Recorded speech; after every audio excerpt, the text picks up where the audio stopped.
You've killed lavender before. Don't even bother denying it. You saw those perfectly purple hedges on Instagram cascading across sunlit gardens and thought, I can do that. You bought the plant, brought it home, gave it a prime spot, watered it religiously, fed it, fussed over it like your firstborn child, and somewhere between. Week 3 and week 8? Crispy, gray, dead sticks. Here's what nobody tells you. The Amish have been growing lavender for generations, and they're barely killing any plants. Want to know why? Because everything you've been told about lavender is backwards. The watering advice is wrong. The soil advice is wrong. The fertilizing routine, catastrophically wrong in the next few minutes. I'm handing you 9 secrets that flip conventional wisdom on its head. These aren't blog tips. These come from how lavender actually survives in the wild, harsh conditions. Zero intervention, completely neglected. By the end of this video, you'll understand exactly why your lavender keeps dying and exactly how to grow plants. So tough they'll outlive your interest in gardening. Secret number 3?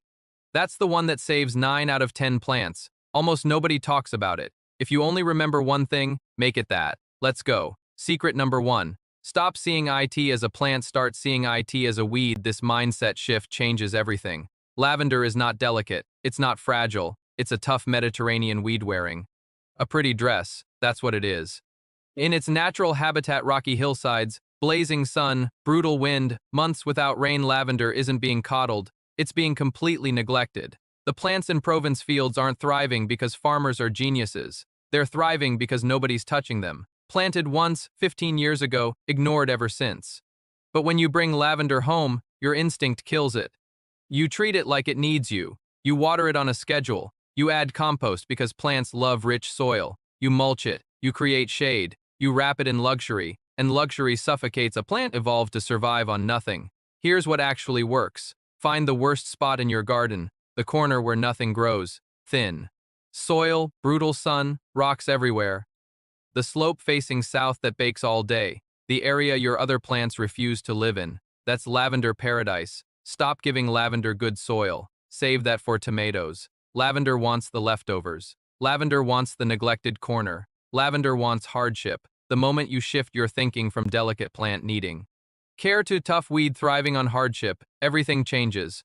You stop watering obsessively. You stop fertilizing. You stop second-guessing, and your lavender actually survives.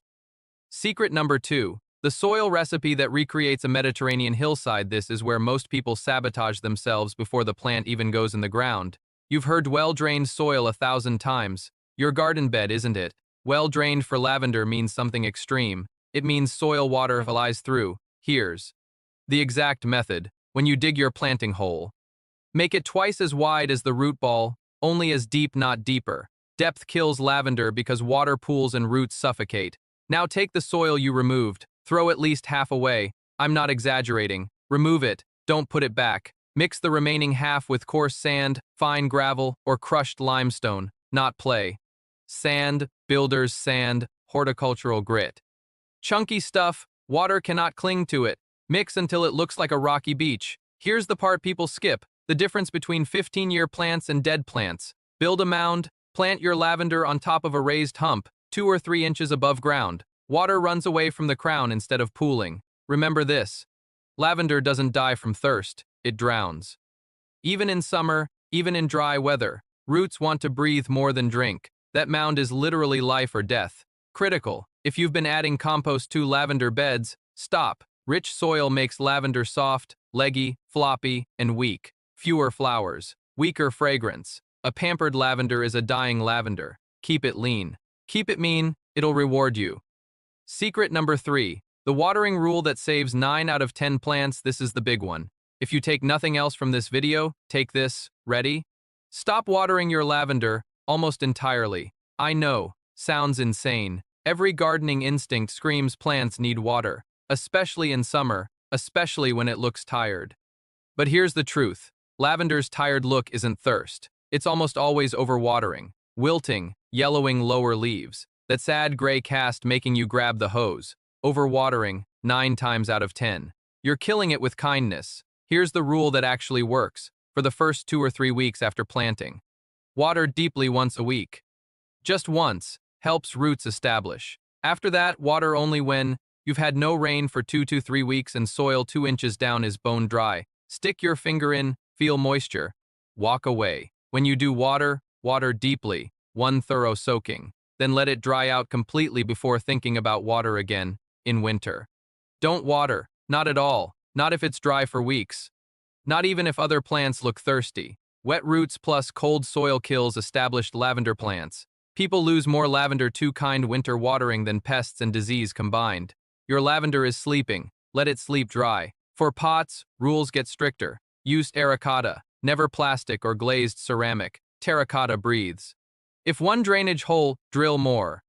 2 or 3 is ideal. Tip the pot so water can't sit in saucers. Better yet, throw the saucer away. This single secret is why Amish rarely lose lavender. They underwater instead of overwater. The plant's enemy isn't drought, it's moisture. Secret number 4. The pruning method. No one teaches ever pruned lavender and watched it become a woody, hollow donut.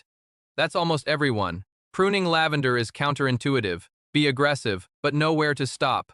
Wrong cut kills it permanently. Here's the method. Prune twice yearly. Timing is crucial. First cut, early spring, when new green growth pushes out of gray stems.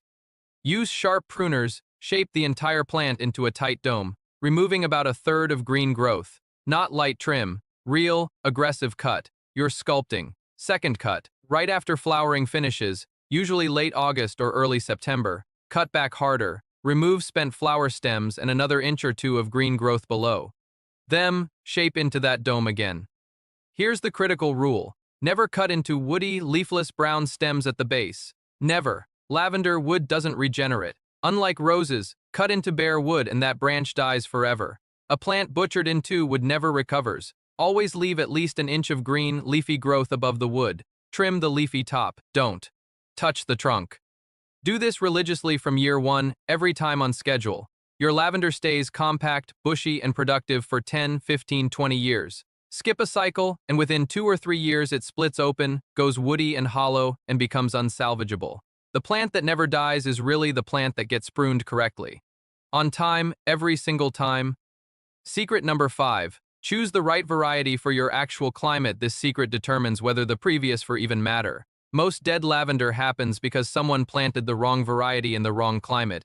English cottage lavender thriving in cool, damp Britain is completely different from lavender surviving humid southern summers or freezing Midwestern winters. 3 main groups exist. English lavender angustifolia varieties like Munstead and Hidcote is most cold hardy and most fragrant for culinary use. Real winters. Snow, frost, freezing nights. This is your plant. Handles cold beautifully but struggles in heavy humidity. French and Spanish lavenders stoaches with rabbit ear flowers are gorgeous but tender. They hate frost, warm coastal climates or indoor pots. Spectacular, cold winter zones. Annual at best. Lavender hybrids like Grosso and Provence are robust workhorses. Handle heat, handle some humidity, bloom huge, tough as nails. For most climates, lavender is smartest. For beginners, forgives more mistakes than any other type. Match variety to your actual climate, not your wishes. Don't buy French lavender because it's pretty if you live where it can't survive winter. Don't plant English lavender in steamy heat and wonder why it rotted. Walk into the nursery knowing exactly which group works for where you actually live. You've already done more than 90% of buyers. 5 secrets. Now you know exactly why lavender keeps dying, and exactly how to grow plants so resilient you could forget them for a month and return to find them blooming harder than ever. Treat it like a weed, not a pet. Build it a hillside, not a flower bed. Water it almost never. Prune it twice yearly but never into the wood. Plant the right variety for where you actually live. If this saved your next lavender plant, hit subscribe. We drop new episodes every week on plants people swear they can't grow. Hit the bell so you don't miss the next one. Drop a comment telling me which secret surprised you most or which one you've been getting wrong. Until next time, get out there, plant something, and let it thrive.